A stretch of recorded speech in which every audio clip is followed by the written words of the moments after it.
We are live. Oh my God, everybody. Get excited. We have some great guests tonight. Are you ready? Are you ready? We're ready. Everyone thinks because you're a zombie, you don't know good coffee. Well, they're wrong. There's only one brew that gets my seal of approval. Deadly Grounds coffee is my guilty pleasure. The aroma is so intoxicating. It brings all of my neighbors out of the woodwork. Deadly Grounds coffee. Coffee to die for and zombie approved. It's good to get a little deadly. Use the front door! Oh, they're so disgusting.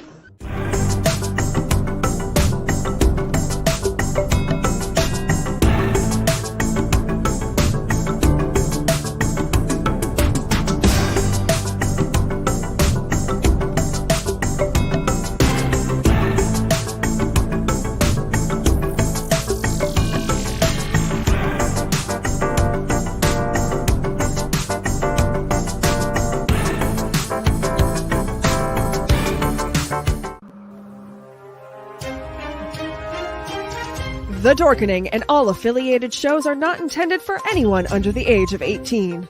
The following may contain discussions or scenes that have adult situations, graphic violence, nudity, strong sexual content, and graphic language.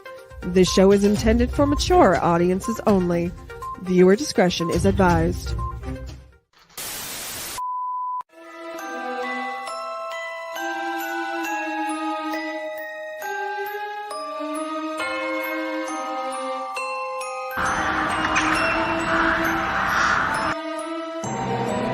Steve Van Samson, Curtis M. Lawson. Paul Christian Glenn, Joshua Rex, Raz, Rob Smith.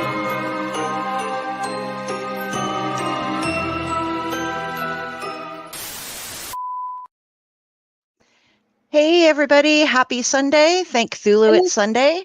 We are here for another episode of The Clutch of Personalities, and we've got a twofer this time. We have two amazing authors joining us this evening. Welcome to The Clutch, Jeff Strand and Bridgett Nelson. And hi, Tom Dog. Hi. I've been reading, and I've known about these guys for a while. We are so excited to have them here. Read their most recent books. Well, okay, we're going to go with Jeff's first. It's Snuggling with the Grotesque. It's such a sweet little book of gore, and it'll give you the giggles, and you absolutely need to have that after you read Bridgett's latest, Red Inside, because you will have nightmares of that. Just that cover. Like, a lot of times you see a book cover and you're just like, holy shit, and then you're book and you're like, are you sure about that? Does that really belong to you? And in this case, oh yeah, that's exactly what you're picturing as you're reading it. You're just like, oh. Yeah, spiders. Oh God. The thing is, guys, she likes spiders. She likes tarantulas, and then she wrote like a tarantula death spider kill movie story book. It was a movie in my head, and it started liquefying things. So, hello, Kathy. One more thing, two more things before we jump in and get started with these guys real quick. One, Raz is around. His internet is jumping around, so he might be joining us later on if he can get his internet up again. And two, I'm going to be doing a giveaway at the end of the show, and it'll be one of each of those books. All you have to do to get entered into the drawing that we do at the end of the show is comment. If you are commenting on YouTube and I do not know you, get a hold of me after the show. I will tell you how when we do the spinning, but because otherwise I can't reach you. You can't just click on somebody random from YouTube and be like, hi, and talk to them. Facebook, I can track you down, but YouTube, I cannot. So if you win and you would actually like to receive your prizes, you will have to contact me, and I will tell you how. But go ahead. That means comment all you want and ask these guys all the questions that you want. So, yeah. Jenny, did you have anything to start things off with? Yes, actually, thank you for writing. Thank you for the nightmares, because recently I'm having a nightmare about the spider, and the spider and the clown, and the spider actually does crawl on my face. And then I teach it how to make flying lessons. Wait, I'm so not normally mean. a real spider landed on your face? A real spider crawled from somewhere onto my pillow on my face. So thank you for the nightmares, and somehow the coincidence of that happens. But I think my biggest question is, what has been your favorite story that you've done with spiders? Is this for me? This is for both of you, because I remember him having the Spider and the Clown cover book, and that being like, okay, I must see this. That's actually Red Inside is, I think, the only story that I've written with spiders. Now, I have spiders on 2 of my covers because there's also spiders on Poison Pink, the cover for Poison Pink.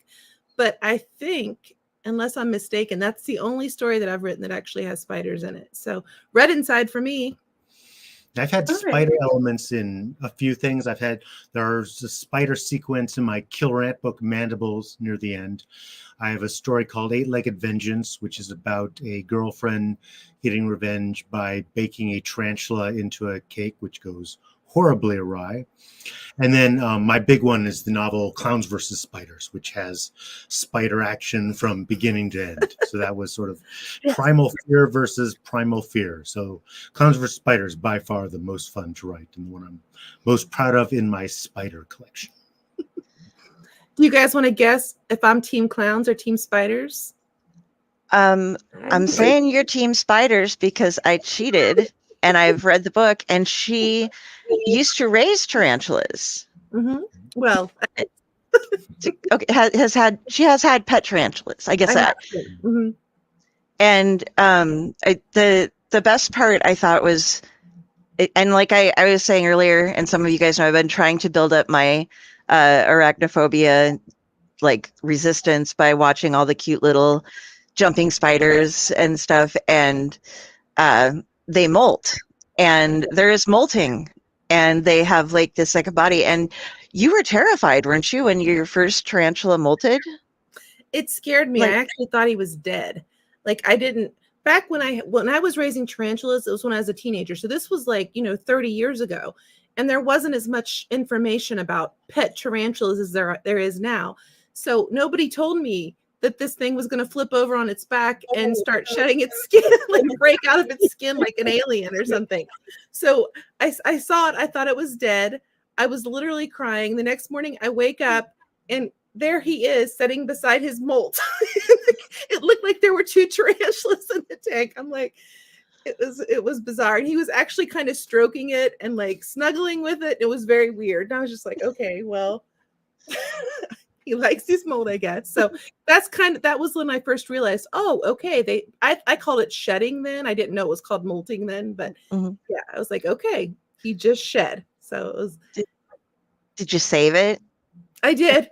I actually still have it in one of those little clear Tupperware, like little sandwich boxes that you used to put in, like that your mom would put your sandwich in when she. Yeah.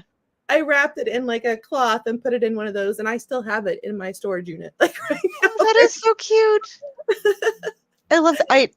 I used to have snakes, but I never kept their sheddings because they aren't they aren't like a single piece. You get just like tons of strips of the snake skin. Just kind of like, yeah, okay, throw that out. We actually don't have cuddle with it on right now. Yeah, I know. You guys have the best pets. You're just fun. I just have a drunk squirrel that he's not drinking tonight. He's not allowed. We had a lot the other week, and he's still a little bit out of it. He's still in trouble for letting me talk too much. But yeah, so I love that you kept it. Have you seen the little? Do they have hats like the little jumping ones do, where it's kind of separate from the mold? Their face falls off, and it's where because there's this lady that I watch, and she Sorry. Hi, I'm here to talk to you about your books, but I need to tell you about jumping spider hats because it's hysterical.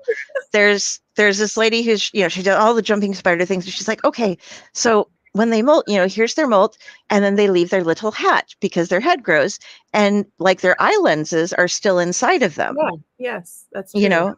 So she's like, unfortunately, we can't see what it's like to look like through the eye of a spider because my phone will not fit in there.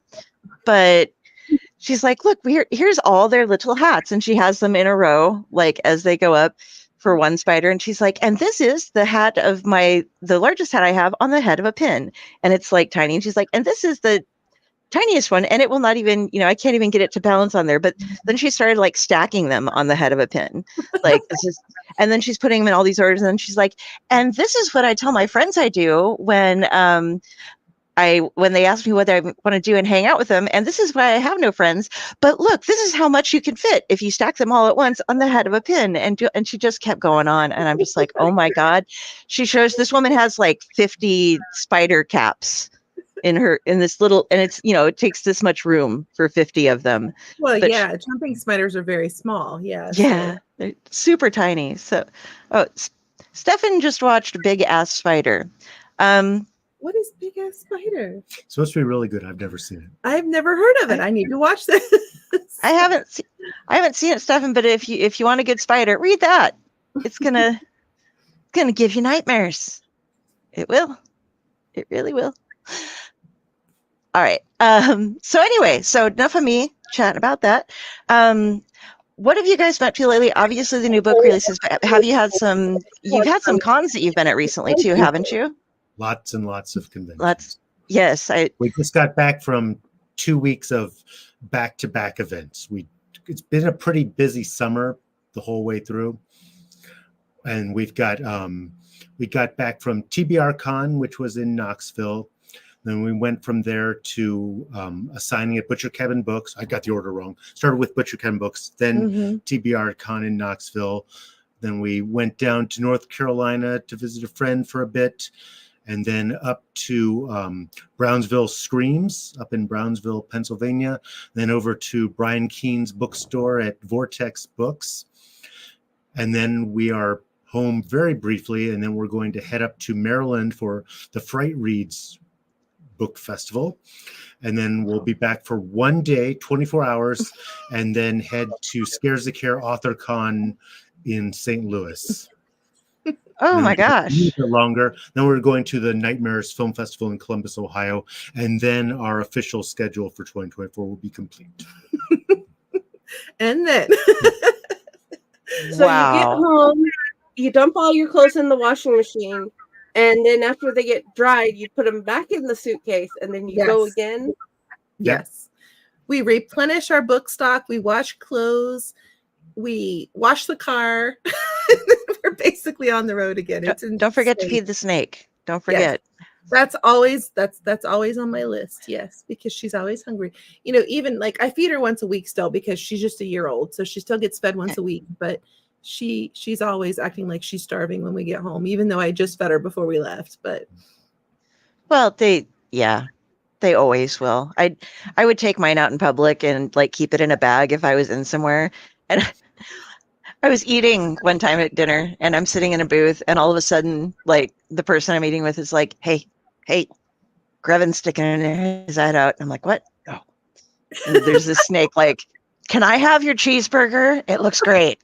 Was it like periscoping out of your purse? Yeah, it's just this little bag, that you like the ones that you can carry. This is just a corn snake, so they're little, but its little head's just like, oh, hi, how you doing? So nobody saw that. Is my mother the only one that keeps the snake in her breast? What was that? What? I didn't. Is my mother-in-law the only one that keeps her snake in her breast? Because he's literally got her out of a ticket that way. I've never tried that yet. They like warmth, so it makes sense. Chaos loved it. Oh, you had a snake named Chaos? Yeah. Oh, cool. He's That's just a little I have a cat named Chaos. So. Quick question: do you have any plans while you're in St. Louis, or do you have any free time? Actually, is it just like get there, do the thing, turn around, and go? There is usually free time before the event and in the evenings. So it's kind of like the socialize with horror authors thing. Most of the time at that one, we're behind the table, selling books. I have a reading, but yeah, we try to get there the night before to just hang out with all our horror friends we haven't seen in a while, unless they're at previous conventions. And then it doesn't start until late afternoon on Friday. So we have most of Friday to hang out, and then it becomes work time where you're trying to meet people and sell books and sign books. Cool. I just went there recently, and we stayed at the Chase, which is a haunted hotel, and then we went and ate at Lemp Mansion, which is also haunted. So it's a fun little place and a nice little place to eat if you haven't been there before, to like kind of check out. It's got you can like kind of walk through the house and see where the people were murdered and everything. So it's like a haunted house / restaurant? Yeah, you can rent rooms there, but they only have like 4 or 5 rooms through the whole thing that are actually rentable, and they've kind of upgraded them somewhat, so you have like amenities that you can use. You don't have to like sit there and use like a pull toilet or anything, but they've left a lot of it as it was or restored things a bit. So cool. it's a pretty creepy place, but it's neat to go if you can book a meal and kind of get a chance to eat there. And they do like fancy dinner things where, like mystery murder dinners and stuff in some of the rooms. And it's just fun. So actually, let's talk about your writing, since that's why you're here. We're only 16 minutes in. It'll be okay. I know Jenny has some questions right off the bat, so I'm going to let her hop in. One's for one of you guys and one's for the other, because I have been trying to learn about splatterpunk, because it's become a new concept. Hold on one second.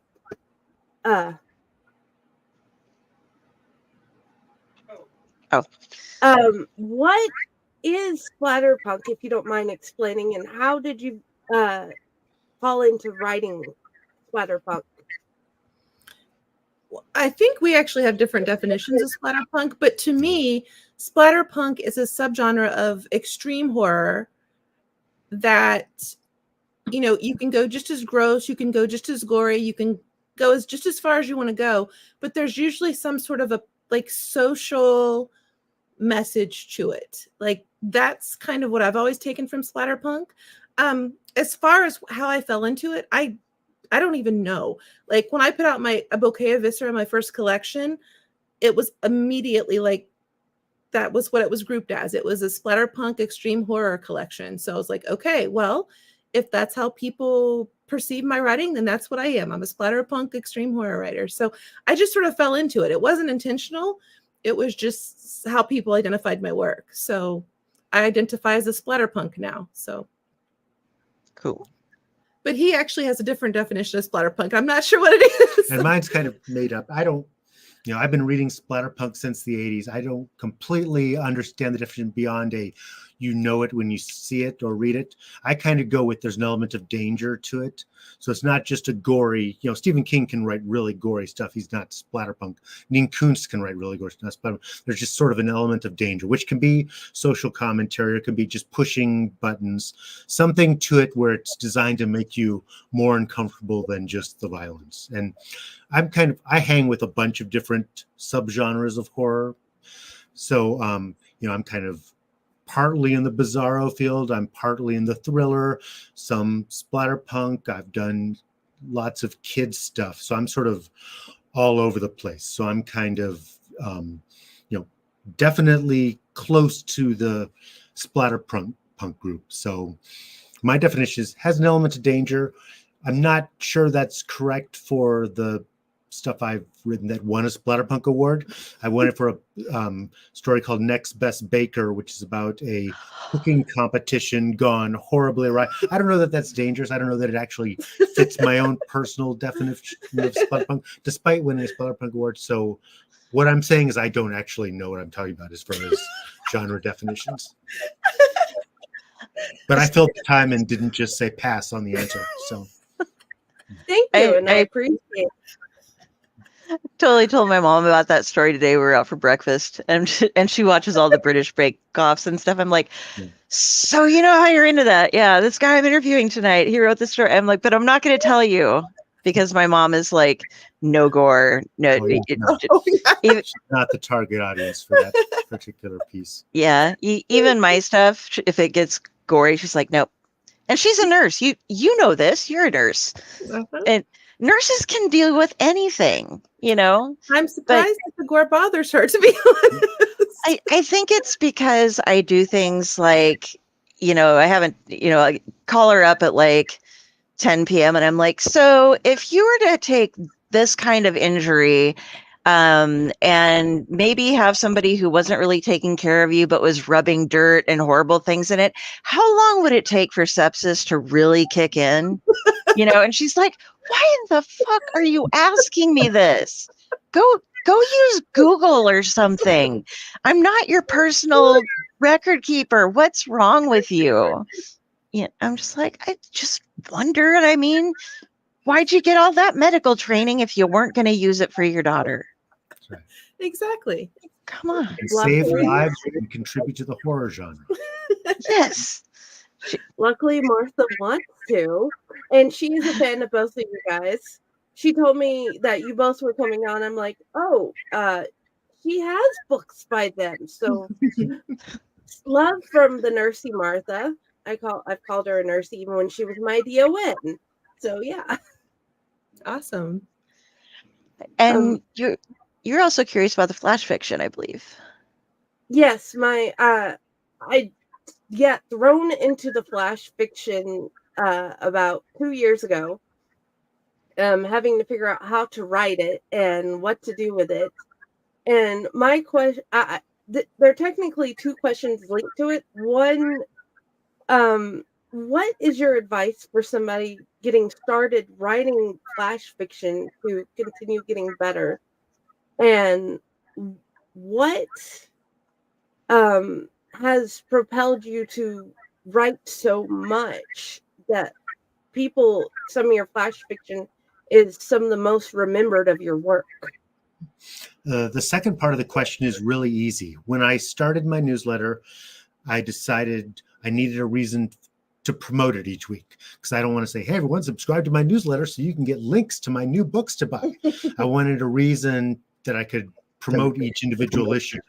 And so I thought, well, I'm going to have a piece of flash fiction in every issue, which, you know, has turned into sometimes a nightmare where it's like, all right, I need a newsletter. Now I need to come up with an idea for a new piece of flash fiction.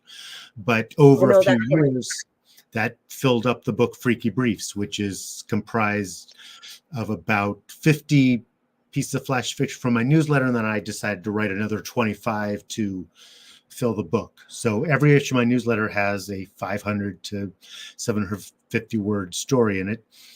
In my personal case, because I write horror comedy, flash fiction works really well because a lot of them are sort of the equivalent of horror sketch comedy bits. They're not written like that, but they tend to be a lot of times dialogue heavy, just getting to the joke type stuff. As far as writing it, I think a lot of flash fiction is very heavy on the concept. So it's, you know, you're not really telling a story with character arcs and fully developed characters or, you know, lots of description. You're just kind of getting to the point. So the point needs to be good.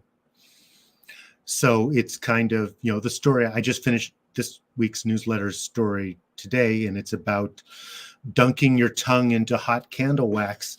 And I just needed a good hook for that. So then and I'm not going to give the story away, but pretty much all of my flash fiction stuff, you have to be able to describe it in like a sentence or two. Just, it's all sort of high concept stories because that's what it takes to do flash fiction. It needs to be quick. It needs to be punchy. It needs to be a strong concept, which is not necessarily my strong point, but that is what I set myself up to do every time I want to send out a newsletter. So it's, you know, if you can sit down and just brainstorm as many ideas as you can and then pick the ones you're most excited about, that's kind of my best advice. It's really, for me, someone else might type it, but for me, it's about the concept. It's about, does this premise hold up?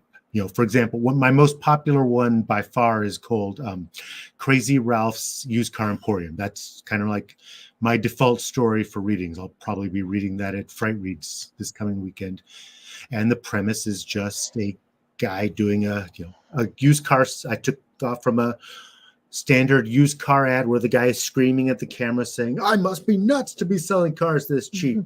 And it turns out he is legitimately mentally ill. And so then he continues in the same tone, just going off on all the ways in which he is legitimately crazy. And it's kind of what makes the story funny, is that it's this enthusiastic thing was actually very sad, but his passion and volume never shrinks. And you kind of, when I read it, I have to shout the whole story, but when you read it, you also get the idea that he is shouting the whole story. But it's very concept based, so you have to have a strong concept before you start writing a piece of flash fiction. You can't really be a pantser. I hate the term pantser, but that's the term that people use. You can't be a pantser when you're doing flash fiction. You kind of have to know what the story is and where it's going to make it work. So my advice is just brainstorm as many concepts as you can. I can't do flash fiction at all. I am far too verbose. I'm like, I got 1,000 words. Okay, that's the start of the story. I think the shortest story I've ever written is like 22 or 2,700 words. And that's the shortest story I've ever written. I can't do flash fiction. I just can't. Yeah, I am not verbose, so flash fiction works really well for me. Hi, Sergio. Hi, Sergio. I see you every now and then. How's it going? I was gonna. Your characters, they kill me because you. And this is to Jeff. You have so many very, very pedantic characters that are in these just bizarre situations.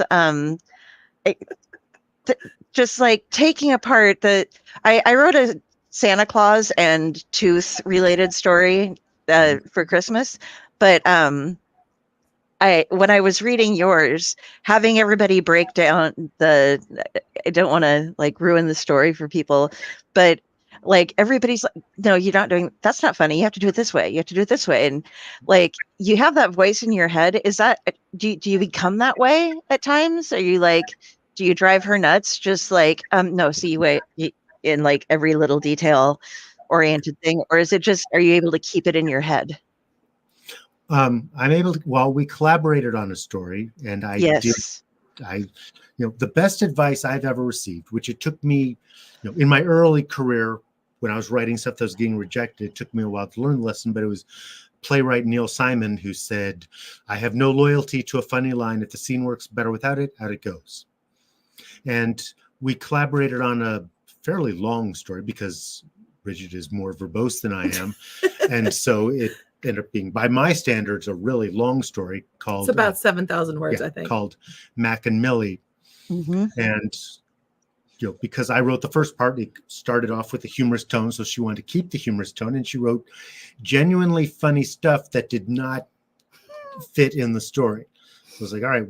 So I had to, ironically, as the goofy guy, I'm saying, let's scale this back. It's very funny. It is, your contribution to the humor of the story is great, but it takes away from the believability of the character. But that was only with a collaboration. I'm not, hey, you're doing that wrong, you're doing that wrong, you're doing that wrong. I'm not poking my nose where it is not invited. In my own stuff, I'm also not really in my own head. You will spend, it's easy to spend a long time. Okay, how does the phrasing work? It can come down to, is it funnier with the comma here or there? But I'm not doing a lot of second guessing. And I'm also not trying to force humor in. So I'm not saying, okay, this bit needs to be really funny. It's like, if the scene is funny to serve the story, to serve the characters, I do that. But I'm not sitting here. I'm not saying it needs to be absolutely, I need to come up with something funny. The exception recently was Attack of the Killer Tomatoes, the novelization, because that book it's not character based, it's not plot based, it is just joke.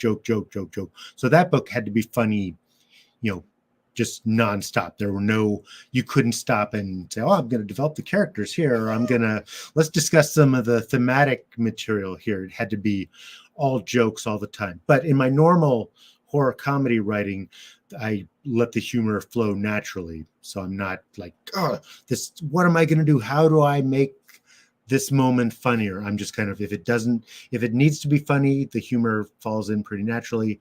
If it doesn't, then I leave it out. And the story that you two wrote together. Now, I loved it, by the way.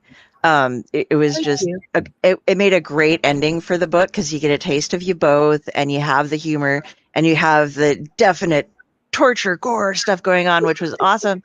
And I figured that, and I have to admit, when I was a little disappointed at first when they went to the basement, and I totally thought and this is going to sound weird and make me sound a little bit weird too, but I thought you were going to use a cradle of Judah, or a Judah's cradle, however you'd like to say it, which for the chair, which you didn't, but you used something that was even better, it turned out, So yeah, but because you're quite familiar with a lot of medieval torture, it seems. I don't know if you've reached it, but I was just like, I know what that is. Oh, yeah. Oh, yep. Got that one. Well, not have it, but you know what I mean? Like, yeah, I got one of those in the kitchen. That's what I do. But I actually just looked up, I researched for that, because I don't actually know all those things, but I researched, the most horrifying, medieval torture implements, and everything that popped up pretty much I put into the story. So Jeff was just like, hey, this is your part, go for it. I went for it. And she did.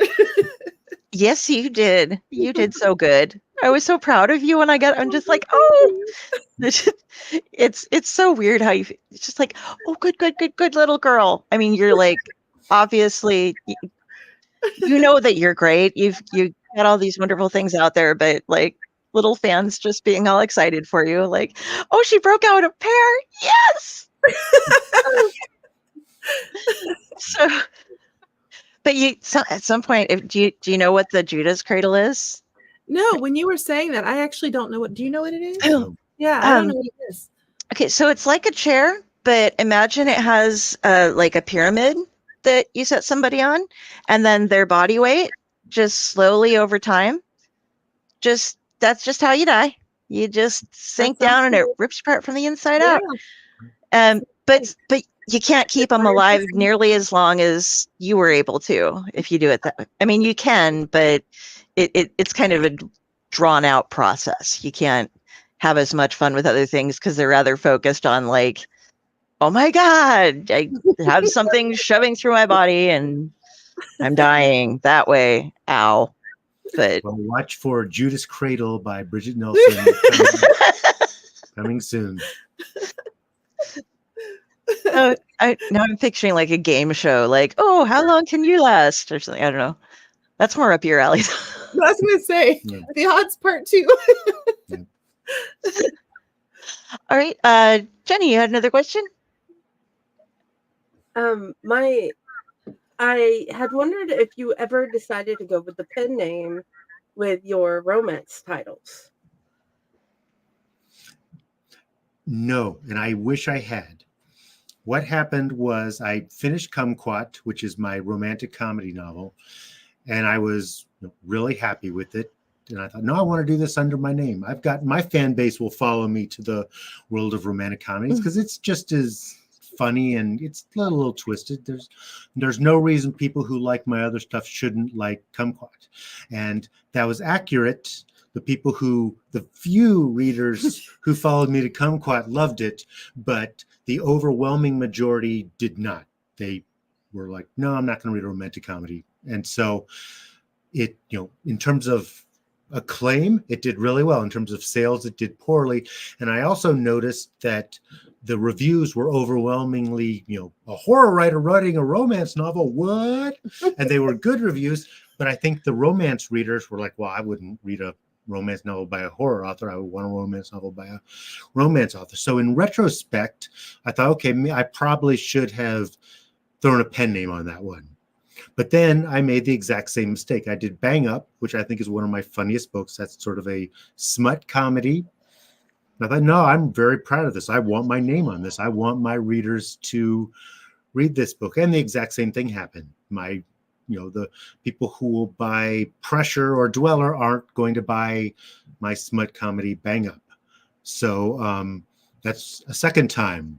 Yeah, in retrospect, I wish I'd used a pen name.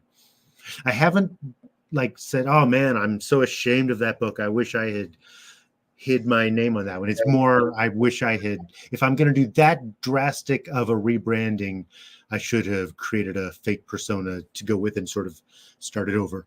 I did create a pen name called FF Monsoon because I wrote the worst book of all time called Evil Bigfoot Monster, which I'm very proud of because it is multiple layers of badness. You have to read it several times to get just how many layers of incompetence that book piles on. And so I wanted it to be like a viral thing. I wanted someone to discover and say, oh my God, you have to read Evil Bigfoot Monster because you cannot believe how bad it was. I was happy that it fooled people because the reviews didn't say, oh, this is obviously some guy just playing a prank. They were, my God, this is the worst thing I've ever read in my life. This guy needs to go back to elementary school to learn to write. But it didn't go viral. It ended up being completely out of the public consciousness. And I later confessed to the pen name, and it still hasn't done much. So it just kind of toils in obscurity. But I'm very, very proud of the level of incompetence that I brought to Evil Bigfoot Monster, if you ever want to check it out. But that's basically it. So yes, I have not used pen names and wished I had when I've gone too far outside of my chosen genre. Will I make the same mistake a third time? We'll find out. Bridgett, have you used a pen name on anything that you'd like to fess up to? I have not. I would confess if I had, but I have not used a pen name. Everything that's published by me is under my name, so my real name. So okay, maybe one of these days. But for now, no, I have not used a pen name. Someday when she renounces the evil of what she's written and switches to inspirational romance, she'll change her name. But for now, inspirational romance, huh? I can see terrible things happening, like the lumberjack Christmas romance. Like, there's just deck the halls with boughs of bodies, follow or something, Who will get her heart? Whichever one rips it out first. We do have a comment that keeps popping up here. Sergio, do real ghosts come out in the daytime? We're mostly focusing on interviewing these guys because they're authors about stuff, not about just paranormal weird horror things in general. But I don't see any reason a ghost couldn't come out in the daytime. They're scarier at night, but I would say that a friendly ghost might as well come out in the daytime. I don't see any reason. I've never had a ghost experience, so I can't say for sure. Yes, of course they come out in the daytime because that's when I met my ghost, but I don't see any reason why not. Could have one just hiding around. Well, there's probably one here now, and I don't know. It's in the clown. It is. No, the clown is more demonic possession than ghosts. Oh, okay. That would make sense. So if it's not too personal, where did you two meet? Just like in the biz kind of thing? That's you can tell. Very much in the biz. Basically, we met because I had been asked to write the foreword to an anthology published by Sinister Smile Press, where Bridgett used to be acquisitions editor. And so I saw this Facebook post. We had been friends, but kind of Facebook friends that don't really interact that much. But I saw this post saying, "Oh my God, one of my favorite authors is writing the foreword to an anthology that I'm in." So I, of course, I brought my A game to the foreword. And then we started talking from there. And I said, what you should do is come to conventions, because then you get to meet people. It raises your profile. And she went to Scares That Care in Virginia, and it was a life-changing experience. And then she became, embraced by the horror community, especially the splatterpunk community. So, we would hang out at stuff like Killer Con, and eventually it became something more. That's so romantic. I love it. Well, the foreword he wrote was so funny. So after I read it, I messaged him and I was like, that was seriously the best foreword that I've ever read. Like, it was hilarious. There was a chainsaw gun in it. And I was laughing like so hard. I was crying when I read it. So when I messaged him, I was like, seriously, that was such a good foreword. And then we just started talking from there and became really good friends. You do write quite good forwards for your own work as well. I am a forward reader, so I read, and I was just like, oh my god, the experience with the forward that got rejected after you told them they're going to reject this, and they were like, oh no, write it. It's a sad book. It'll be fun. Can you share that? Like, people who get the book will be able to read about it, but the story that you told in the forward to Snuggling with the Grotesque. What I had done, I thought it'd be funny to include, the joke being how self-indulgent it was, to include forwards from previous projects. Well, I think she's talking about the one that you wrote that they ended up using, they didn't end up using it. Oh, that one. I think that's what she's talking about. Yeah. No, there were two stories. The one I had started to tell was how my original version of the forward included forwards from previous projects, which I thought was funny. And my test readers, including Bridgett, said, no, it's confusing. It doesn't really work.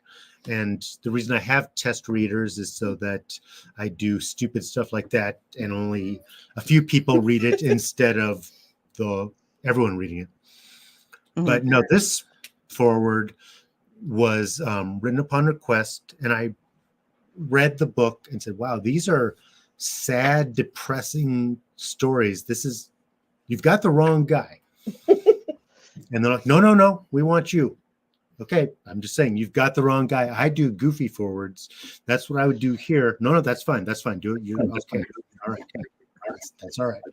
So I did my forward being, the very opposite of the person who should be writing a forward for that, and then turned it in, said thanks. And then I saw an ad for the project, which had a blurb from me that was pulled from my forward. So, okay, that's all right, I guess. I don't have no problem with that. It's weird, but that's fine. And then the book came out and it's like, hey, my forward's not there. And they said, oh, I don't know what happened. Like, well, I know what happened. Somebody else said this is the wrong forward for the book, which is what I told you before I wrote the forward. So I was a little bit irritated by that. And then later I saw a promo for another book, which said forward by Jeff Strand. I was like, I didn't write a forward for this book, which is even worse, like even less appropriate.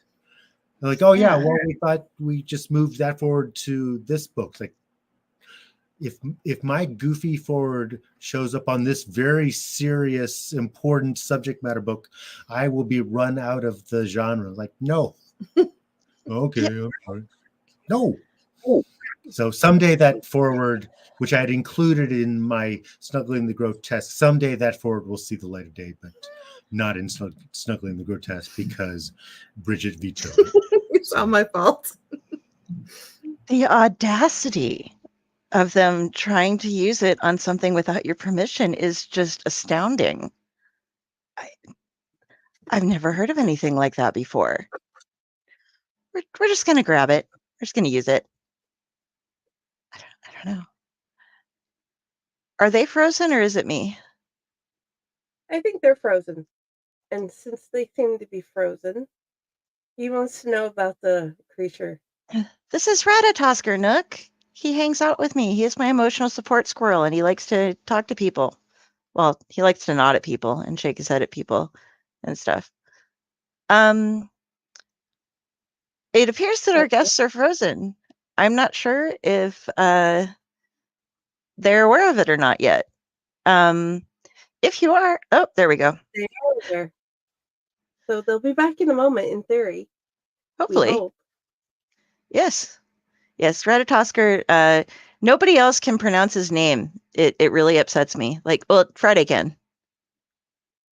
That's But because I researched Ratatosker before I knew about him being your friend. Hi, you're back. I Sorry. wasn't sure welcome back. we thought the whole show went down, but I guess it was just us. Yeah, StreamYard does that every now and then. It'll just be like, it also just randomly changes what microphone your computer is set to use or what camera. You hop on, you're just like, oh, that's fun. Check all my settings. I lost where we were. We had just finished Oh, Tale of really? Woe before. Yes. Yes. No, I was just saying the audacity of someone to use your work without asking you is just nuts. Who does that? I mean, well, obviously they did, but They hadn't used it on the previous one, so well, we'll just move it to this other one where it's even less appropriate. But fortunately, I shut that down. So. good job, sir. I am proud of you. So, what do you guys? We were just saying what you have coming up, but do you have any projects in the work as far as other books that you're writing that we can look forward to? Like that you're willing to mention. If it's super secret, we don't want to. It's not. Dead Girl by Bridgett Nelson is very much an open thing. So Yeah, I am writing the novelization for the film Dead Girl, which we're hoping to have out in summer of 2025 through Encyclopocalypse Publications. And I'll let you tell, like, well, I try to mix things up. So my last couple of books have been sort of the slow burn types of Veiled, which is a psychological thriller with a big twist at the halfway point, and Creep Out, which goes insane, near the end, but is more the slower, suspenseful build. So right now I'm working on a book called Bloodsucker County, which is lots of action, lots of laughs, lots of splattery fun. So that's for people who like my book Demonic, which is one of my more recent releases. Kind of story's completely different, but sort of that tone where it's just over the top insanity. And we are working on a Jeff Strand, Bridgett Nelson novel collaboration, which we plotted one out beginning to end. We were thrilled with it. We were like, this is great. This is going to be delightful. And then Bridgett was asked to write a blurb for an upcoming book, and she read the book and said, good news, the book I just read is awesome. Bad news, it is our book. It's like, well, surely our book is salvageable, right? No, it's not. It's like, you can have different takes on the same material. No, that is our book, and they did it really well. It's like, all right.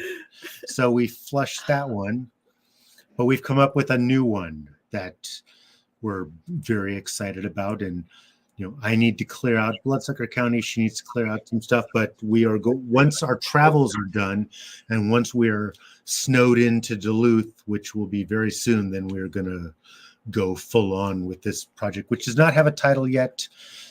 We're not going to blab the details, but it's going to be cool. So awesome. And you guys, when you read Snuggling with Your Grotesque, you'll get to read Mac and Millie, and that collaboration, like I said, just gorgeous. I was so excited reading through and being like, and this one we're together. I'm like, I squeal a lot. I just do it. So you got to get used to it. If you see me just fangirling out, I can't help it. I'm a big fan. So. Oh, thank you. I will say with this one, we're going for suspense and character, and this is not Mac and Millie. This is not Mac and Millie. Okay. Mac and Millie was written for a project called Splatterpunk's Basement of Horror. So it's like, all right, we're just going to go nuts. It's going to be the most filthy, lowbrow, dick joke filled gore fest we can come up with. This is a real book. This is like, this will, I think, be enjoyable to people who would read a couple pages of Macmillan and say, no, not for me. Well, and I'm going to bring up real quick. I did show this before, but for those of you who don't want to read maybe something totally scary, this is the first book by Jeff that I ever read, and you can't tell. I got it autographed, but this is just the sweetest book ever. It's about a zombie movie being made, and it's like a coming of age story and all these wonderful relationships and super funny stuff happening. But you don't have to worry so much about like this would be like the way to introduce Jeff Strand to your kids, I think. You know, and then as you're building up and be like, read this guy, and then in another 5 years, I'll let you start reading some of his other stuff. Right. You know, Yeah, I did 5 young adult comedies, and that's one of the 5. And then I've lowered the age even more, and I've done a couple of middle grade horror novels, which also have lots of humor. So I've done this year I published It Watches in the Dark and Nightmare in the Backyard. We're getting a display copy available now at a bookstore near you. And That's the shiny. third one, Finders Keepers, will be out next year. And that is perfectly safe for the young ones. There's nothing disturbing it. There's, they're scary and fun, but there's no cursing, nothing that a parent or a middle school librarian would object to. So that's where do you really want to start your 10-year-olds, and then when they turn 13 you can give them the greatest zombie movie ever, and then when they turn 16 you just throw them. It's demonic. Millie. Then you say it's time to grow up. So Finders Keepers for Sophia, best zombie movie ever for Cassie. Gotcha. Yeah. Yes, Zoe will love them. 12. She has a tribe of little ones that are all good little readers. So That's wonderful. Yeah. I tried to get my kids to read, and neither of them are huge readers, so kind of sucks. But I was the kid that they like I literally, when I was growing up, my hometown library was the smallest public library in the entirety of the United States. Like, just random factoid. And so my mother, I was an advanced reader, like just gave them the she can read anything card. And so like 5-year-old me, 6-year-old me is going over, and as high as I can reach on the horror shelf, like I got introduced to Stephen King and The Exorcist and all of this stuff. And like, but I'm sitting at home like 8 years old reading The Exorcist, and I'm like, I have to go get my dictionary, which they of course provide me with. I'm looking this up. I'm like, oh wow, that has to hurt. And various things. So it's not always maybe the best thing to give your kids the ability to do that, but I was born on Halloween, so I have an excuse to be creepy. And you were born on the 31st? Yeah. Oh, cool. So yeah, so I always get all the horror stuff. So it was like just inevitable that it would happen. Destiny. You can't hide from it. It's just gonna come at you. This is a weird question I'm going to ask you, because I do it when I'm reading your stuff. But as you guys are writing, I do it when I read anybody's stuff, but when you guys are writing, do you make the same faces that your characters make as you're describing them? Not anymore, because generally Bridgett is sitting a couple feet away, and I don't want to. So I don't want her like, what is, and scoot away nervously. I probably have unconsciously done that when when no one was around, but it's not really a habit.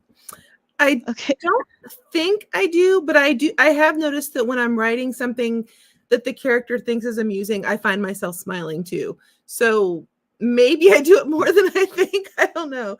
Maybe Jeff is secretly like, I need to scoot over now. I don't know. Not sure. It's a habit that I just noticed that I had when I was reading, and then I noticed when I was writing it the other night, I was like, wait, did I just smirk? Am I sneering now? Why would I don't sneer? But my character was, and so I was like, I wonder if other people do that. It's my new question to ask. It reminds me of one of your short stories. The one where he's like, as he sits there and writes about people's murders and deaths, he's like cackling. Yeah.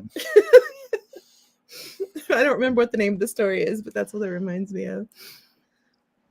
And do you like how much research you did a lot of research on torture devices. How much research do you do on just psychotic people? Because you have a lot of psychopaths and or sociopaths in your book. Do you? Not a ton. I kind of build characters from the ground up. I'm not usually. All right, let me do some research into the psychological terms for what is wrong with this guy. Kind of just, I do research when I'm writing books, but I'm not really, okay, is he a sociopath versus a psychopath versus whatever he's got? I kind of just take the characters as I create them. Yeah. Well, and you don't have anything where your stories are short enough, or at least these, the groups that we're talking about right now, that it's not like you're going to draw out like 40 different traits of how they behaved when they were a child and went on. It's just if I wrote a book where it was a police profiler hunting down a serial killer, then I would get all that stuff right. But usually I have civilians in deadly danger. So. And with you, as a nurse, you obviously knew a lot of the medical stuff that was going on in the hospital, but was there extra stuff that you were researching too with like different viruses and stuff for the way that, I don't want to blow your book, but there's like kind of a contagion of sorts going on, but. Oh, that's not, I don't think that's really spoiling. Okay. I didn't really, what I researched for that book more was about Amazonian jungles, what was in them, what tarantulas were specific to that area, and maybe things that they do that others don't. Oh, what happened? Sorry, I'm trying to make a note and it decided no. I'm like, click. I apologize. Hi. So that was the main thing I researched for that one. It wasn't so much about the virus itself because it was so over the top that it was like, I wasn't too worried about like nailing it as far as accuracy goes. So. All right. Yeah. Hi. Just here we go. Ding. You get to tell. All right. And Jenny, you had some more questions? I have two. Okay. I'm going to ask them out of order because now I have a question I love to ask nurses who are writers. Do you ever have like patient interactions or stories from other medical professionals that just inspire something and you use that in your stories? So yes, I do. One of the stories that's in Poison Pink, which is also in, I think it's Sweet, Sour, and Spicy, is called Giggly. And it was the instrument that is used in that story is actually a surgical instrument used in the operating room, which is where I worked as a nurse for like the end part of my nursing career. And the surgeon there, so normally when legs are amputated, they use electronic saws. Like they don't use these old-fashioned, going back and forth saws. But we had one surgeon who loved that one. Like he had to have the giggly saw. That's all he would use. And he would sit there and just grin. Like you could literally see like his eyes turning up when he was like sawing through the bone with this thing, and blood was splattering and it was nasty. And he loved it. And it was just, he almost seemed like psychotic when he was doing it. He kind of creeped me out. And so he kind of inspired something. Other than that, I haven't put a lot of my own personal experiences in my stories, except when I did my 2 gross out stories for Killer Con. And both of those are loosely based on experiences that I had as a nurse. But other than that, I have not really put a ton of my nursing stuff in there. I mean, I put a lot of my nursing knowledge in there, but not specific cases that I've had. So. Okay, thank you. I'm terrified of the giggly saw now, by the way. Oh, very much so. I came out with my book, and then the latest Saw movie came out, and they used a freaking giggly saw. I was like, well, clearly they were copying me. Yeah.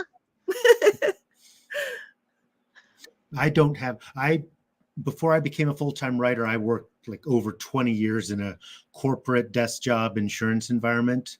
So I pulled almost nothing from that. That was a lot of coworkers said, "Oh, look, Jeff's got book ideas because we're such a wild and crazy, colorful crew of characters." Like, no, you're not. You're not giving me anything to work with here. So no, I have occasionally, my book Cyclops Road, he works at a very dull day job where he's creating spreadsheets. So I pulled from that, but in terms of characters or incidents, no, it was a lot of working with numbers, which is not really something that makes for amazing fiction.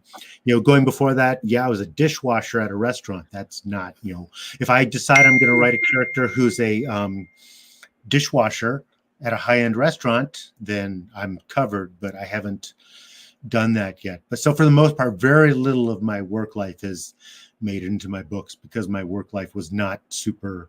It did not involve psychotic doctors grinning while they sawed off legs with a primitive weapon. It sounds as if Bridgett might have borrowed your workplace for Irish Eyes a little bit, her short story. Oh, because yeah. the numbers and working in like the most tedious office ever, and that great story, by the way. That one, by the way, you guys, they okay, so we were talking about Sung Lee with Grotesque and Red Inside. They're also in what is currently ranked #1 on Amazon's in the Kindle section for I gotta scroll down. Horror anthologies, they are #1, #5 in horror anthologies books in general, and in horror short stories. This wonderful book called anthology called The Rack that has some other of our favorite authors in it as well, but it's a brand spanking new thing out there that you guys should get your hands on too, because they're both in it. You get some fuzzy slippers and Irish Eyes, and it's wonderful. Friday, you had another question. You have written so many books, over 50 last time I checked for Jeff, and I'm really new to Bridget's career. Do you guys have any books that you've written over your entire career that you wish that more people would give more attention to? I have a few where it's I like Bring Her Back. Bring Her Back is one of my favorites of my own books. It's very so very dark. It's basically, I describe it as if Jack Ketchum did a dark comedy. So it's a tale of revenge. It's very, very dark. I think it's got some of my best writing. So that's one of my top 5 of my own books. And so I wish it's done well, but I wish it had done a lot better. I would also go with maybe Allison, which is another one of my favorites of my books. I've got books like Demonic, which I really like. That one did really well. Blister did really well. The Haunted Forest Tour did really well. But it's like always, hey, I like Allison as much as those. And that one, I wish more people had seen. I've got a book called Fangboy, which one of my own favorites, but it is really weird, really quirky. It's my most divisive book. So it's one of those I wish more people would discover, but I also know that it's the book that most people are likely to say, not my favorite, because it's basically a fairy tale type book. And again, one of my personal favorites, but not everyone else's personal favorite. It's got like a small number of readers think it is my best book, and a larger number of readers are like, that one just a little bit too weird for us. So that's when I kind of wish that more people would read it and more people would say, yes, this is a delight. But to give the short answer to the question, I would say Bring Her Back.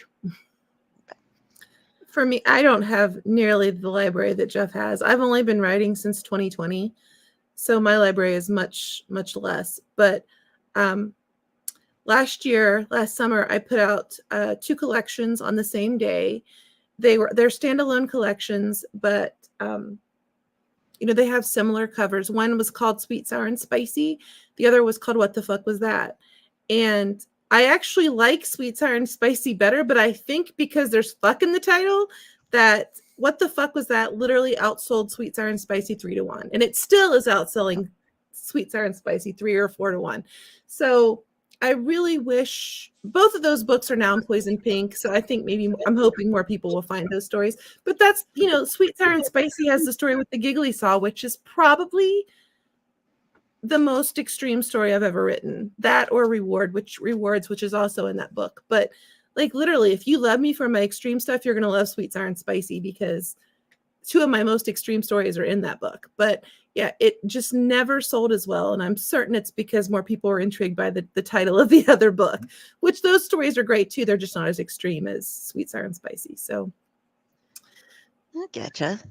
Yeah. So, some people, it's crazy what people can stomach and what they can't. And the things that will randomly try. I mean, obviously, do you face people who suddenly say like, oh my God, there should be a trigger warning on this? And stuff like I don't mean to mock people who are like, please give us a trigger warning. I understand in some cases, but generally, if you're like, I am a splatterpunk author, do you still get very many people that just are like, well, I'm assuming that I can get some nice gore-free splatterpunk here, or a little delusional. So I have put one trigger warning only one time since I've been a writer. And that was mostly because I was a brand new author. This was my first release, but there's a story titled Jinx in a Bouquet of Viscera. And it starts with a very graphic assault scene. And because people didn't necessarily know my writing yet, or, like what I was about at that point, I felt the need to specifically put a trigger warning on that story so people could just skip over it if they chose to. But other than that, after that book came out and it was identified as a splatterpunk extreme horror book, after that, I have never put a trigger warning on anything, because I figure, that I've won 2 splatterpunk awards, that I write extreme horror and splatterpunk books. So it's like, if you're coming to me expecting like, roses and butterflies, that's not what you're going to get. So I don't use trigger warnings anymore. And I haven't really had an issue with that. I haven't really had anybody come to me and like, what the hell, Bridgett? That hasn't really happened. So okay, I'm glad. But yeah, but I do have one on that one story because it is quite graphic. So yeah, my stuff is, it can be gory and graphic, but it does not generally push genre boundaries.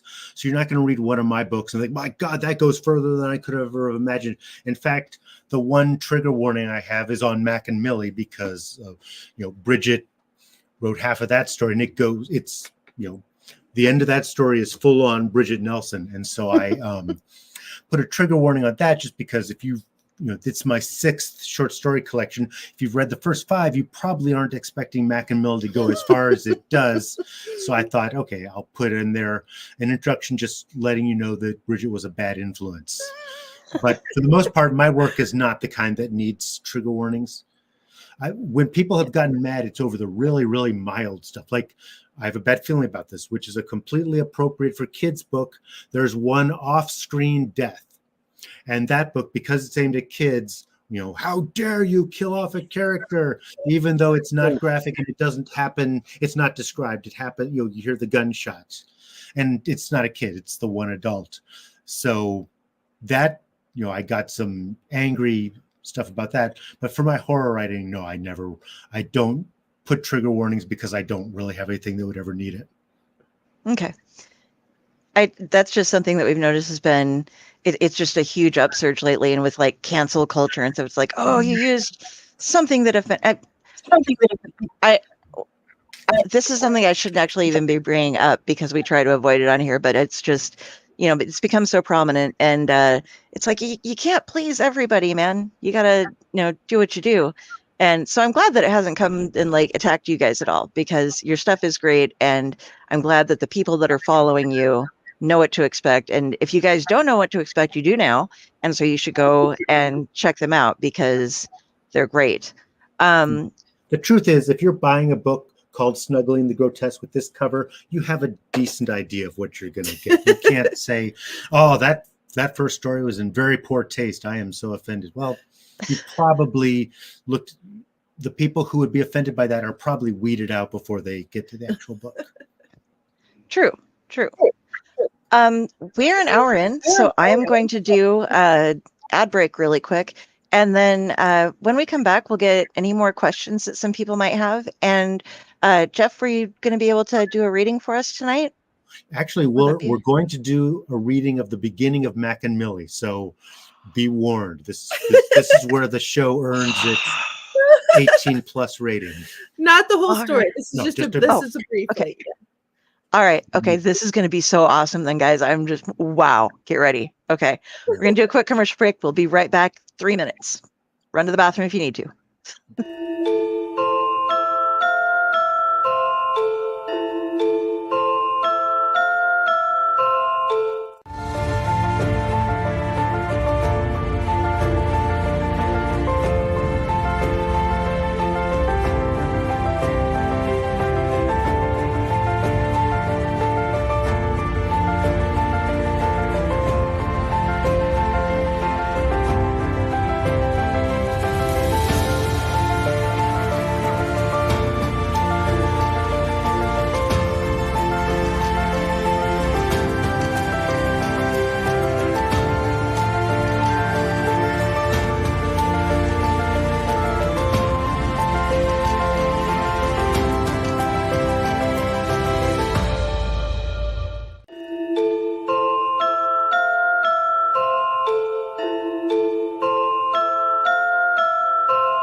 Greetings and shabebans. We are the Retro Reductopus Cephala Podcast, a long-form bi-weekly show that celebrates all the things that made growing up awesome. Yeah, that sounds good, but I don't know what all those words mean. I think what Parasite seems trying to say is that on Retro Redoctopus, we explore a range of retro goodness, from toys, video games, and movies, to cartoons, and even snacks and school lunches. Oh. And we do it all with a positive spin, a slew of killer guests, and some very adult language. And you know what else is cool? No. This crazy show is part of the Door King Podcast Network with new episodes every Tentacle Tuesday. What's that? And if waiting 2 weeks for a new episode gives you a sad, know that we drop bonus episodes all the time, like the off-format Crow's Nest and an interview series we call The Brig.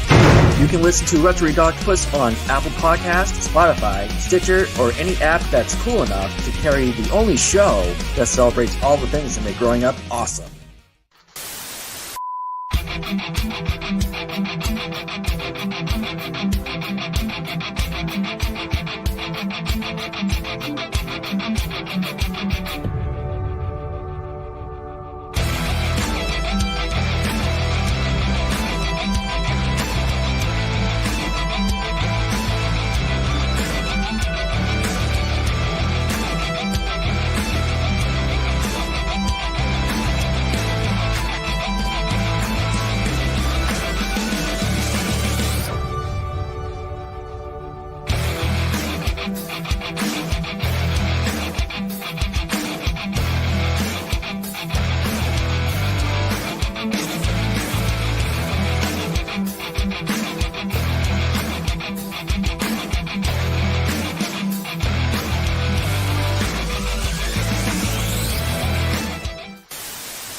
We are back.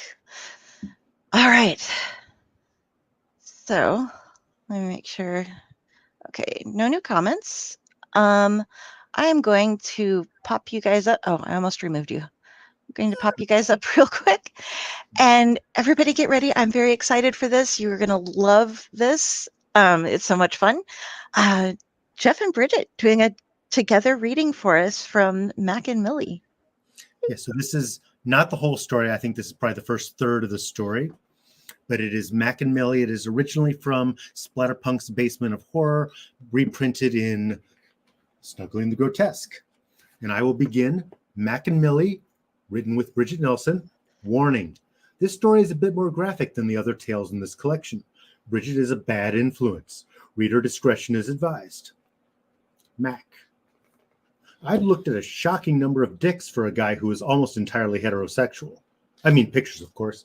I didn't have men lined up in my apartment. What I needed was the perfect dick pic for the dating site I was using. It had to be large, of course, but not so large that a potential recipient would say, "Oh, goodness, no, I could never accommodate that." As straight as possible. No weird curves, circumcised, obviously. Finally, I found it. Yes, this would be the penis I presented to the ladies on the site. And then I realized I was going about this all wrong.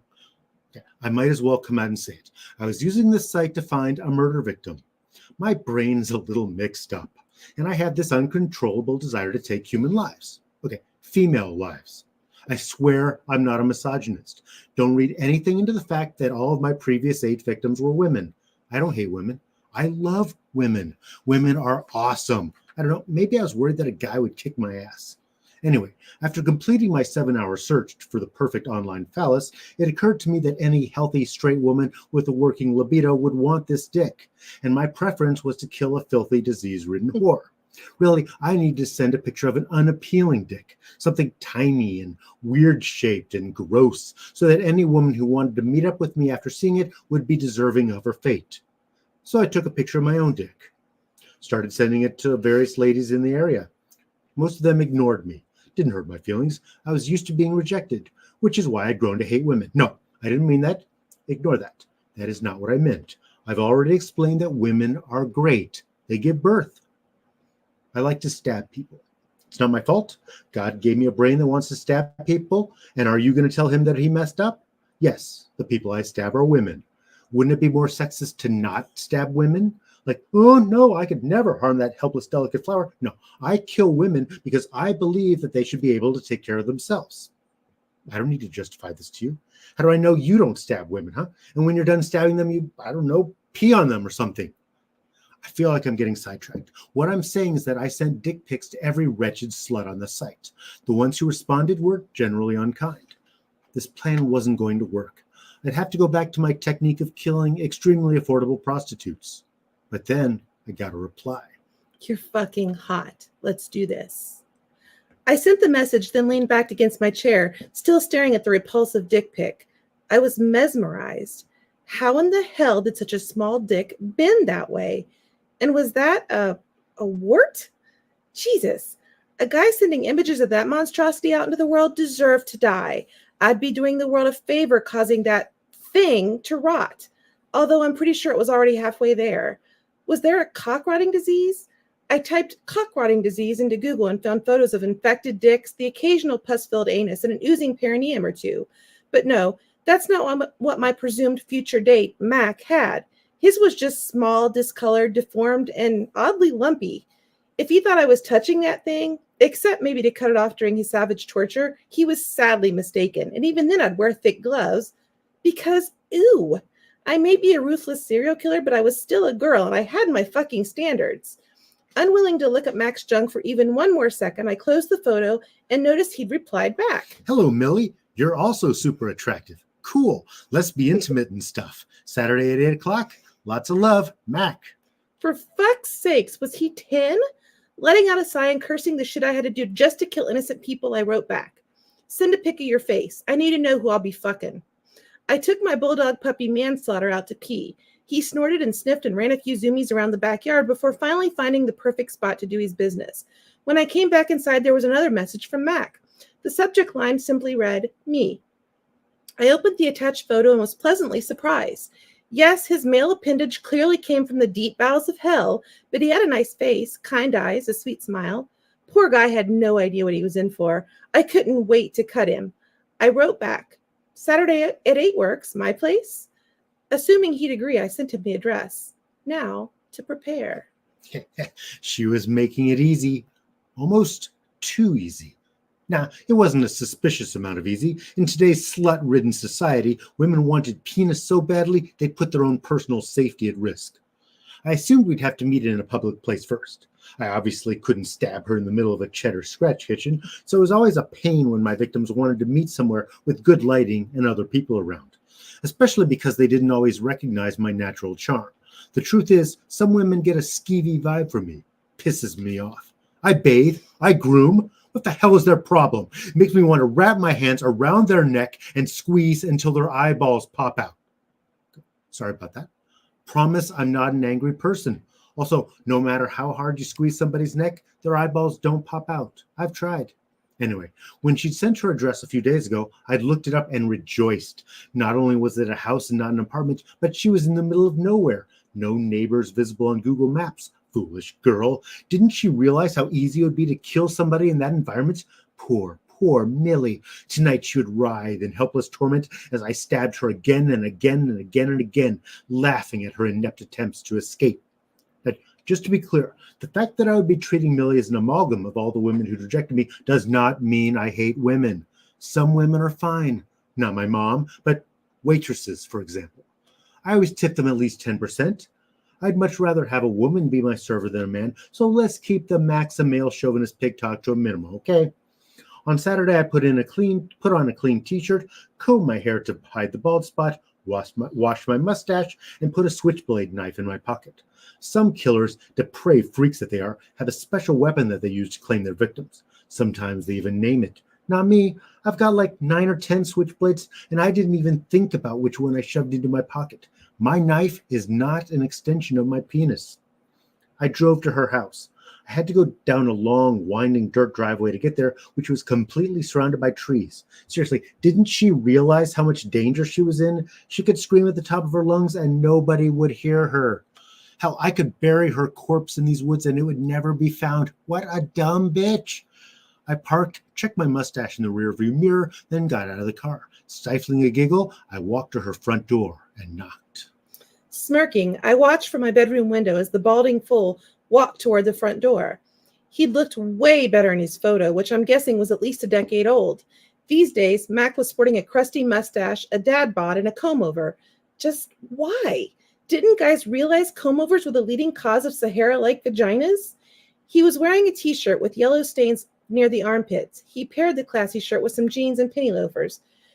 Dear God, if ever a man needed to put down, it was this one. Choking back laughter at how easy he'd made this for me, I checked my reflection in the floor-length mirror. Long red hair and a sleek ponytail? Check. Push-up bra in full effect? Check. Glossy lips? Check. I was dressed to kill, and I planned to.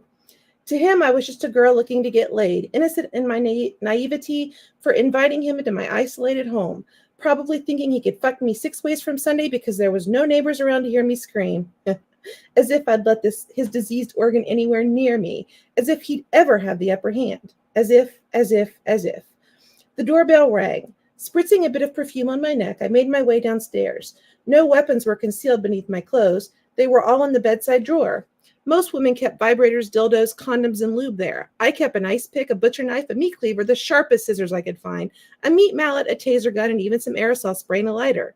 I loved torture, but not as much as the moment my victim's eyes went sightless in death. It was better than sex. Putting on my innocent game face, I pulled open the door. Mac, hey, nice to see you. Please come in. He gave me a clownish smile and walked into my lair. Something green was stuck between his teeth. His eyes glimmered in the dim light of my home, only one lamp lighting the entirety of the downstairs. I could tell he liked what he saw.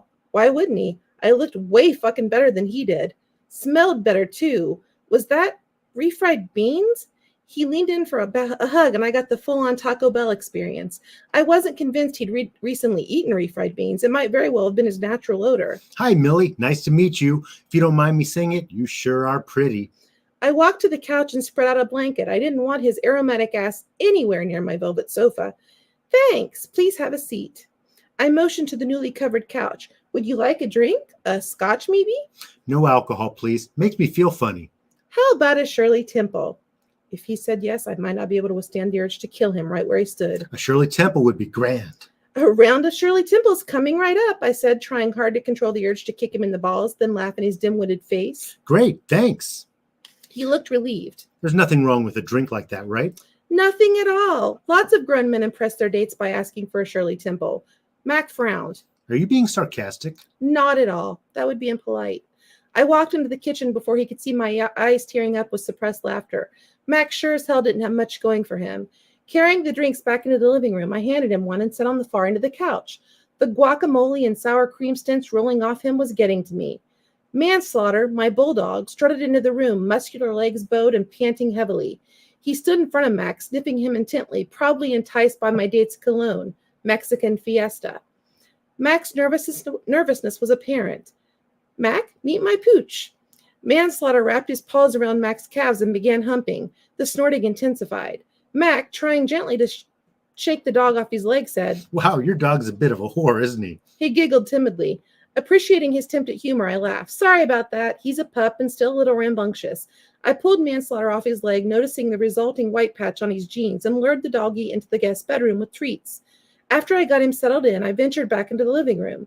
Mac was sour-faced as he wiped the wet spot on his jeans with a handkerchief. He carried a handkerchief? When he saw me, the pissy look was immediately replaced by an easygoing smile, but it was clear he wasn't as amused by Manslaughter's antics as he'd pretended to be. Choosing to change the subject, I said, So, Mac, what do you do for a living? I'm a computer repairman. Well, that tracked. I bet he liked D&D too and had Bigfoot posters hanging on his wall. Nice. What do you do in your spare time? Every Saturday night, I play D&D with my friends, and I love horror movies and books. I love horror too. It's my favorite. Mine too. Favorite monster? I love cryptids, probably Mothman. Close enough. He looked at me shyly and grinned. The green thing stuck between his teeth highlighted in the soft lamplight. What about you? Do you have a favorite monster? Oh, that's your line. What about you? Do you have a favorite monster? I took a long drink from my Shirley Temple. I was fervently wishing I'd loaded it with alcohol. This was painful. I'm pretty partial to human monsters. They're the scariest of all. His shy smile turned into a full-blown grin. Damn right they are. He scooted closer to me on the couch. I had him hook, line, and sinker, and he really needed to die. I set my drink down and asked, Interested in joining me in my bedroom? And that was the beginning of Mac and Millie. Our collaboration, it gets way darker, way more messed up from there. So, just as goofy. That was beautiful. I love that so much. It's just I did too. His cologne Mexican fiesta. We did have a question from the audience. Oh, yes. Yes, we do. Who is your favorite character you've ever written? Oh. That's a tough one. If I had time to think about it, I'd probably come up with a different answer. I'm going to go with, since I had previously said Bring Her Back, I'm going to go with Frank, the narrator of Bring Her Back, who is a big, awkward guy who a lot of very bad stuff happens to him. He was just a really fun character to get in his head. The book is first person, so he narrates the entire thing, and it was a really fun. So I'm going to go with that. If I were to like look at my own website and figure it out, I might come up with a different answer. But for now, Frank from Bring Her Back. For me, I'm going to say the story that I mentioned earlier, the really, really like the one that I put the trigger warning on. Jinx is the name of the story, and Jinx is also the name of the girl character. And I loved her. She's super sympathetic but strong, and I really liked that character. I liked writing her, and she's my favorite, I think. Awesome. I'm gonna have to give that one a check out because I haven't gotten to it yet. But yeah. Friday, did you have any more questions? Can zombies climb? Oh. No. Actually, I'm not a purist on zombies. I'm going to say no. I don't actually care. If you can come up with a good story where zombies are climbing, I'm all for it. But I do not personally know of any quality zombie stories where they climb. Bridgett, what do you think? I think they can climb. I mean, as long as they're not as so rotted that they, they're falling apart. I think there's no reason they couldn't climb. I'm going to say yes. Also, you inspired me to have to pull it. This is right next to I keep this on my shelf. My ice pick, which I'm a woman living alone. People get to see the ice pick, and also right here the couch machete. Holy shit! It sits in between my sofa cushions, so that when I answer the door, I am always safe. You are prepared. I respect that. I'm working on the aim, because when you got the keychain going, you have to get him to lean in if you're going to get the front orbital lobotomy going on. But absolutely, it works. An emergency like accidental trach kind of throws them off as well. So they're just like, puncture wound. I can tell you're a nurse's daughter. She used to carry around when we were little. I can't remember the gauge, but it's whatever gauge needle that you use to give a tracheotomy. She kept one in her purse just on the off chance. That's a pretty big gauge. Yeah, but Good for her. she was just like, I had those. I had, like a straw or some whatever you did to do it, but she just kept a trait kit just in case, because that's what you do when you're a nurse, and have children. I never did that, actually. Just like, fuck them. Just like, I got a pen and a knife and I watched MacGyver, There you go, right? I always thought that was going to be something, that and like starting on fire and quicksand. And never have I ever had to deal with any of those three things. My life has been disappointing. So, okay. I'm going to go ahead and I have to present the screen. We're going to go ahead. Does anybody have any more questions before we pull up and do the giveaway? Giving you a couple seconds here while I pull this up in case you have anything as I try to find it. Not that. We're in the private chat. We use it to communicate in case there's multiple hosts, so we can let the main host know, hey, we have this question about this. And I love to be more prepared, but I've had COVID for the past week, and I can't remember half the stuff I wanted to ask. Oh, I'm so sorry. Are you feeling better? Oh, I'm feeling less better. It's just now my kids have it, so it's like. Oh, I'm really sorry. Okay, I keep opening it up, and I'm so excited to be here. So thank you. Okay, I found it. It finally worked. I just had to keep opening it. So you guys can see this now, right? Mm-hmm. Yes. All right. So it is time to draw and see who wins the books. Good luck, guys. Oh, how cool. Isn't that kind of neat? That's very cool. I like it a lot. Sergio! Oh, Sergio! Congratulations. Sergio. Yes. Sergio, you're going to have to get in touch with me because I do not actually know you and I don't know how to get a hold of you on that site. But I will do my best. But please reach out to, if you have a Facebook, look for, in my links down below the show notes, there's Carrie Sanders. Click on that one and get in touch with me and give me your contact information so I can get some books to send to you. And yes, congratulations, Sergio. And how do you guys in general like to have people reach out and get in touch with you? For me, I'm on all the socials, basically. You can find all my socials on my website, www.bridgettnelson.com. And Bridgett is spelled Bridgett. 2 T's, no E on the end. And I'm jeffstrand.com, and that's also got links to Twitter, all those. Yeah.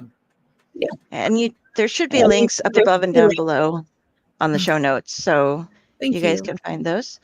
If you ever want to reach me for some reason, I said before, Carrie Sanders, if you go there on Facebook, you'll find my author page. You'll find all my stuff with everything to do with Elliott.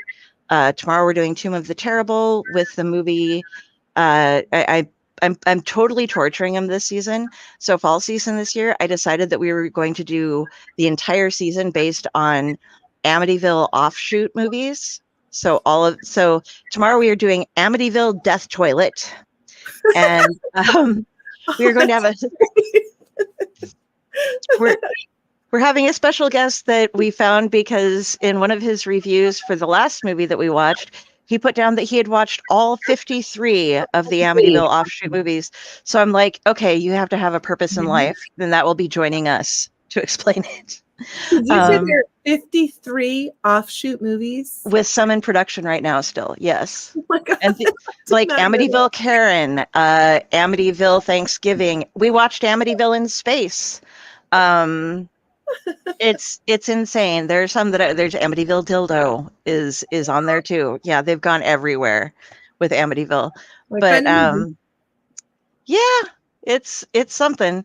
I did not put that one on the list because I was like, no, we don't need to watch that. I don't want to do that. But Yeah, so we have Sam who's going to be joining us for that. And also I'm on Splash Pages every Tuesday night with the Dorkening and the gents on Splash Pages doing comic book reviews. And this week we have Stuart Sager on. So come join us for that. Okay, that's me plugging myself real quick. And Friday, you've got everything. Yes, I'm at Faycore, I'm at Owllight, I'm at Friday with the Library in the Blue Box. And my author page, for Elliott, and I also help multiple other authors out. And the question I'd asked about the flash fiction comes into play whenever you get the Faycore newsletter. So yeah, I am bad compared to him, but I am getting better. Oh, you're not bad. Don't do that. I know I'm getting better, at least that. Well, we can always all do better, but you're good. Faycore newsletter is good. So, okay. All right. With that, thank you guys very much. If you two can hang around for just a minute, thank you everybody for showing up. And we're going to wrap. Thank you, everybody. Bye, Kathy. Bye.